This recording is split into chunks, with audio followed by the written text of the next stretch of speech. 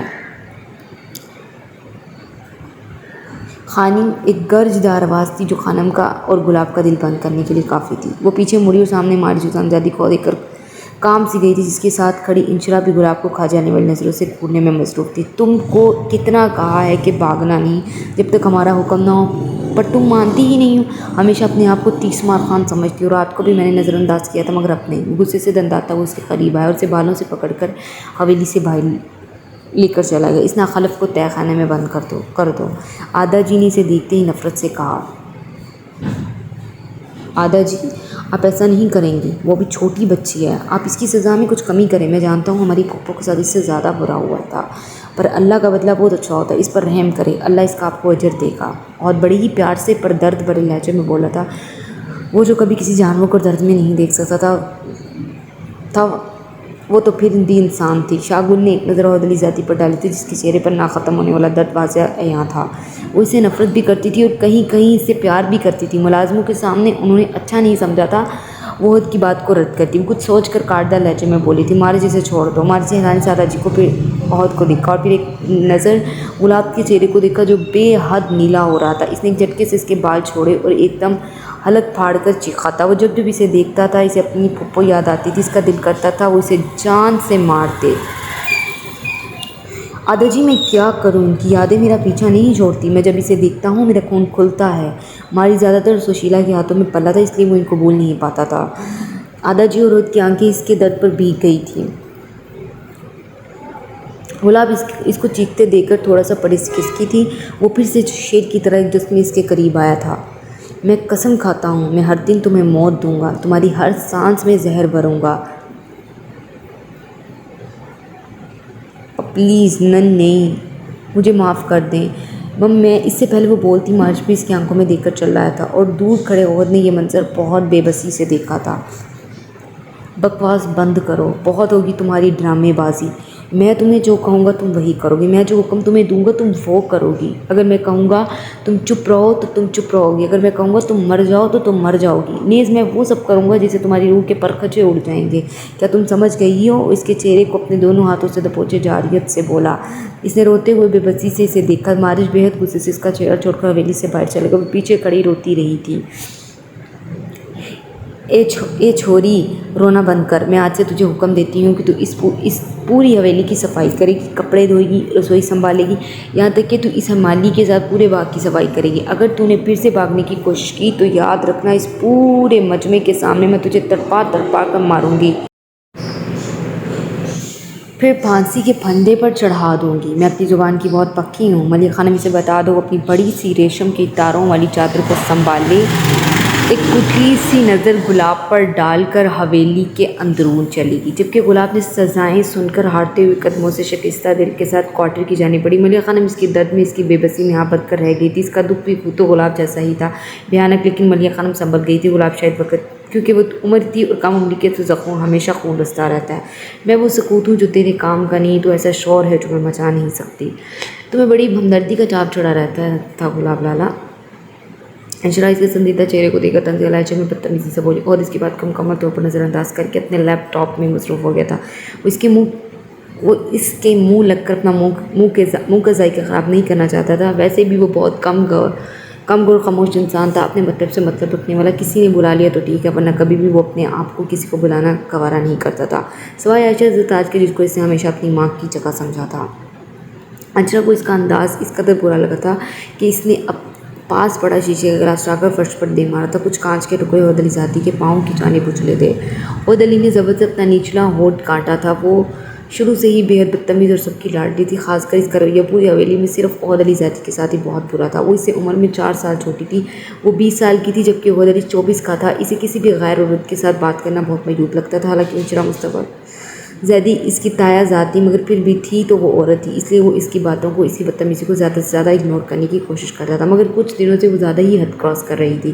آپ کا مسئلہ کیا ہے؟ جب میں آپ کو بلاتا ہی نہیں ہوں تو پھر خود مجھے مخاطب کرنے میرے کمرے میں کیوں چلی آتی ہیں؟ وہ بے حد طیش میں چڑچڑا کر بولا۔ عہد کی بات انشرا کی شان کے خلاف ہو گئی تھی اور وہ غصے سے آگ بگولا ہو کر بولی تھی، بکواس بند کرو، مجھے تمہارے منہ لگنے کی ابھی تک کوئی ضرورت پیش نہیں ہے، بس میری ایک بات تم سن لو۔ اب اس گلاب کی شان میں ہمدردی کے قصیدے پڑے تو یہ جان لینا کہ میں تمہیں چھوڑوں گی نہیں۔ وہ عجیب بچکانہ سے لہجے میں اسے دھمکی دے رہی۔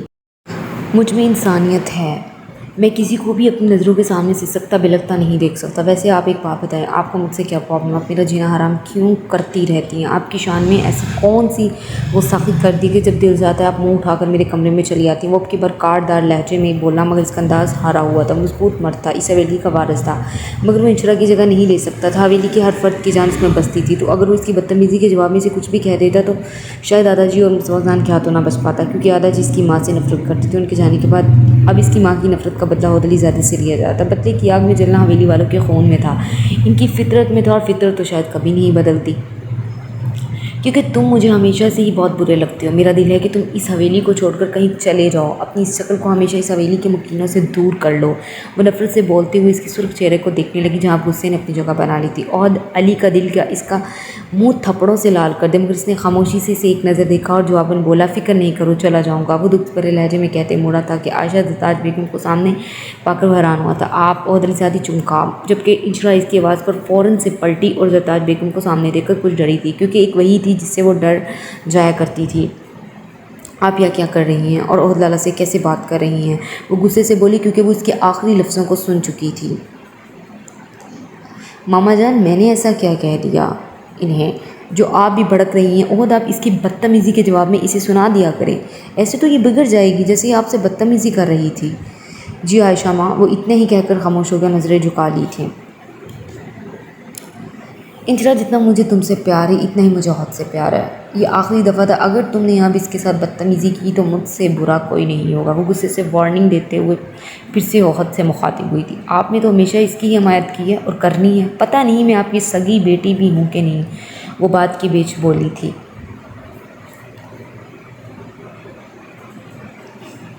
چپ رہو انشرا، زرتاج بیگم اسے گھورا تھا۔ عہد، یہ جب بدتمیزی کرے اس کا ہمیں بتائیے گا، اور آپ اب جائیں، کھانا کھائیں، کھانا لگ چکا ہے۔ انشرا، آپ بھی چینج کر کے آ جائیں۔ وہ یہ کہتے ہی باہر چلے گی، جبکہ انشرا غصے میں اس کے قریب ہے۔ ایک بات یاد رکھنا، یہ جو تم دو کڑی کی عزت لیے پھرتے ہو نا، دیکھنا اس کی منٹوں میں کیسے ملیامٹ کرتی ہوں، بس دیکھتے جانا۔ آپ کو انتہائی غصے میں اسے وارن کرتے ہوئے بولی۔ کوئی فرق نہیں پڑتا، جو مرضی کرو۔ وہ بے حد سکون سے کہتا وہ باہر چل گیا، جبکہ انشرا کو تو اس کے جواب پر آگ ہی تو لگ گئی تھی۔ وہ غصے سے پیر پٹکتے ہوئے اس کے پیچھے ہی باہر چلی گئی۔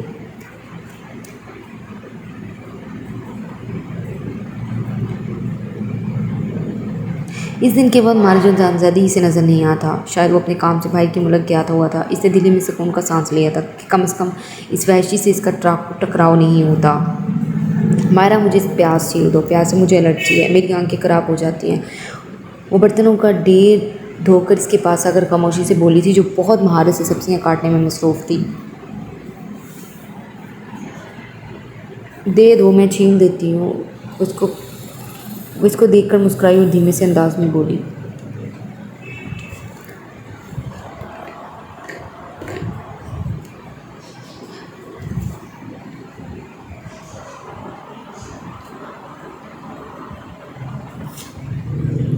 گلاب نے اس کی طرف ایک مسکراہٹ اچھال کر اسے پیاز کی ٹوکری دی۔ بے شک حویلی کے لوگ کا رویہ اس کے ساتھ ٹھیک نہیں تھا، مگر یہاں کے ملازمین اس پر جان چھڑکنے لگے تھے۔ گزرتے وقت کے ساتھ وہ ان سب کے دل میں اپنی جگہ بنا چکی تھی۔ اگر وہ خراب طبیعت کی وجہ سے کام نہیں کر پاتی تو خانم اور بالی سب سے چوری اس کا کام کر دیتی۔ اللہ نے اگر اسے اپنے چھینے تھے تو بدلے میں اسے پیارے دوست بھی دے دیے تھے۔ انشرا، جو عہد کے کمرے سے گزرتی ہوئی کچن میں آ رہی تھی، ان دونوں کی باتیں سن کر بے حد طیش میں اندر داخل۔ تم سب کو زیادہ ہی سمجھداری نہیں ہو رہی؟ وہ مائرہ کے سر پر کھڑی ہو چلائی تھی۔ نہیں ابھی پیچھے۔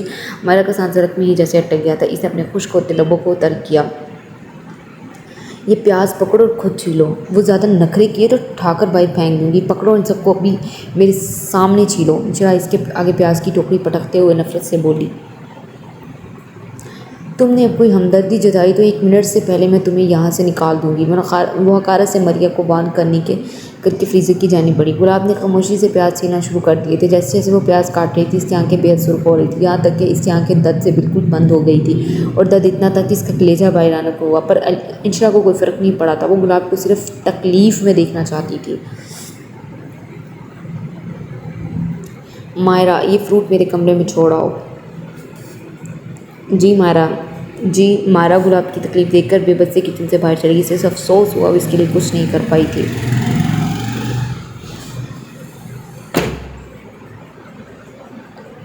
انشرا گلاب کے پاس آئی جو اپنی آنکھوں کو پانی سے دھو رہی تھی۔ یہ تو بہت معمولی سی تکلیف ہے، میری پھپھو کو اس سے بڑی تکلیف تمہارے لالا نے پہنچائی تھی۔ وہ غصے سے چلائی، زور سے اس کا سر سینک کی ٹوٹی پر مار کر باہر چلی۔ گلاب نے اپنا ہاتھ اپنے سر پر رکھا جہاں سے خون بہہ رہا تھا۔ اس نے درد سے اونچی آواز میں چیخنا چاہا تھا، مگر اس کی چیخ اس کے حلق میں دب گئی تھی۔ وہ بند کمرے سے سر پر ہاتھ رکھے روتے ہوئے رستہ ٹٹولتے کچن سے باہر جانے لگی۔ وہ جانتی تھی کہ اس کے درد پر مرہم کوئی نہیں رکھے گا، اس کو ایسے ہی تڑپنا تھا، ایسے ہی اپنی تکلیفوں کو، اپنے درد کو سہنا تھا۔